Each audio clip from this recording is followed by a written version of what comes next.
अस्सलाम वालेकुम नाज़रीन। क्या आप एक ऐसे बादशाह और अंबिया के बारे में जानते हैं कि जो इंसानों पर, जिनों पर, परिंदों पर, यहाँ तक कि हवाओं पर भी अपनी हुकूमत चलाते थे। चलिए, मैंने देखा कि उस मुल्क के बाशिंदे मलका अल्लाह को छोड़कर सूरज की परस्तिश करते हैं।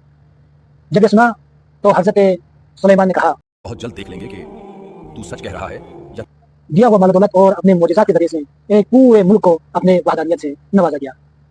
अल्लाह ताला हमें उनकी कही हुई बातों पर अमल करने की तौफीक। सलाम वालेकुम नाज़रीन।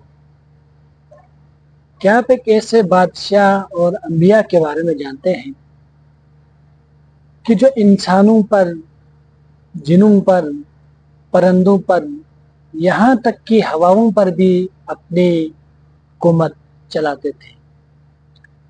चलिए, हम आपको एक ऐसी पैगंबर के बारे में उनके एक वाक़यात इस वीडियो में पेश करते हैं। हज़रत सुलेमान अलैहिस्सलाम एक दिन दरबार लगाए बैठे थे। वहाँ पे सारे जिन्नात, सारे इंसान और हर किस्म के मखलूक मौजूद थे और परिंदे आसमान में ऐसे बैठे थे जैसे कोई धूप हज़रत सुलेमान तक नहीं पहुँचती थी। उसी में से एक जगह से धूप की किरणें हज़रत सुलेमान अलैहिस्सलाम पर पड़ी और आपने पूछा कि ये जगह किसकी है जिधर से धूप मुझ तक पहुंची है। तो सब कहने लगे ये हुत है। उस वक़्त आप अलैहिस्सलाम ने फरमाया, हूद नजर क्यों नहीं आ रहा? क्या वो गायब है? हुद जब हाजिर हुए हज़रत सुलेमान के सामने तो हुद ने मलिका बिल्किस मुल्क सबा के बारे में आपको मालूमात फराहम की और बताया कि एक ऐसी औरत एक ऐसी जगह पे हुकूमत कर रही है, सबा पे हुकूमत कर रही है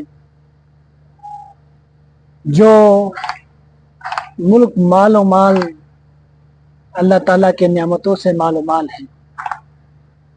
लिहाजा मैंने देखा कि उस मुल्क के बाशिंदे मलका अल्लाह को छोड़कर सूरज की परस्तिश करते हैं।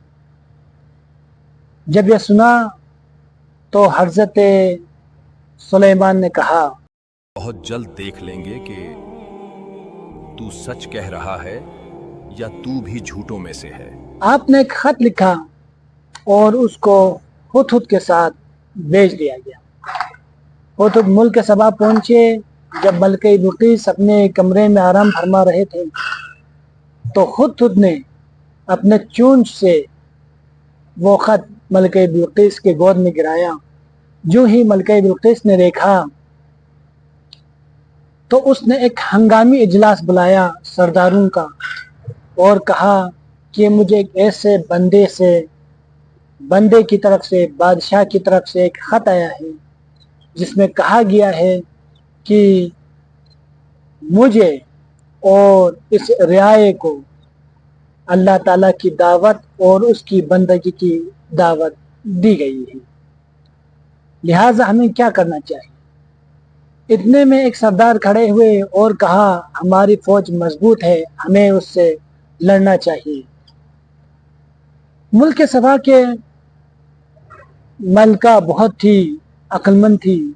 उसने सरदारों को कहा कि ऐसी खत तो सिर्फ और सिर्फ एक अजीम बादशाह भेज सकते हैं। आपने बताया कि हम उनका एक इम्तिहान लेंगे। लिहाजा आपने एक संदोकचे बनाया, उसका आरास्ता किया। करने के बाद एक मोती लिया गया और अपने कासिद को कहा कि सुलेमान से जाके कहो कि इस मोती में कोई भी लोहा घुसाए बगैर, आग पे रखे बगैर इसमें सुराख करके दिखाएं। बिल्किस ने اپنے سرداروں سے کہا اگر وہ نبی ہے اللہ کے تو وہ اس میں سوراخ کر پائے گا، اور جو مال و دولت میں بھیجوں گا اسے ایکسپٹ نہیں کریں گے، اسے قبول نہیں کریں گے۔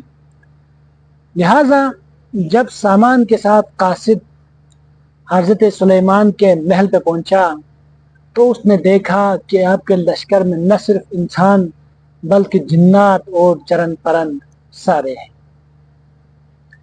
اور آپ کے محل کو دیکھ کر وہ حیران ہو گئے کہ جو مال انہوں نے لے کے آیا تھا وہ تو ان کے فرش پر ایسے بچھے ہوئے ہیں کہ لوگ دیکھتے ہی دنگ رہ جائیں۔ لیکن جب سلیمان کو سامنے قاصد سا پہنچا تو قاصد نے انہیں جو بلقیس نے تحفے میں موتی دیا تھا وہ پیش کیا اور شرائط بتا دی گئی۔ حضرت سلیمان نے ایک کیڑے کو حکم دیا کہ اس میں سوراخ کیا جائے، اس کیڑے نے موتی میں سوراخ کر کے دیا اور حضرت سلیمان نے وہ قاصد کو واپس کر دیا۔ قاصد جب واپس ملک سبا پہنچے تو ادھر ہی ملکہ حیران و پریشان ہو گئے جب اس نے حال سنا کہ ان کے فرش پر کیا بچھایا گیا تھا، کیسے ان کے محلات تھے۔ وہ حضرت سلیمان کے دربار ملکہ جب حضرت سلیمان کے محل میں پہنچے تو ملکہ اللہ تعالیٰ کی نعمتوں کو، حضرت سلیمان کی شان و شوکت کو دیکھ کر حیران ہو گئی، اور حضرت سلیمان نے جو انہیں دعوت دی تھی کہ اسلام لے کے آؤ، حضرت سلیمان سے ملاقات کے بعد ان کی امتحان بھی ختم ہو گیا لینے کے بعد آپ نے وہیں پہ اسلام قبول کیا۔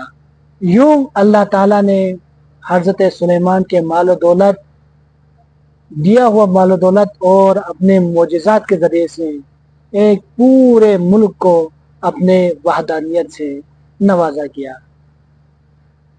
اللہ تعالیٰ ہمیں ان کی کہی ہوئی باتوں پر عمل کرنے کی توفیق عطا فرمائے۔ والسلام علیکم ورحمۃ اللہ۔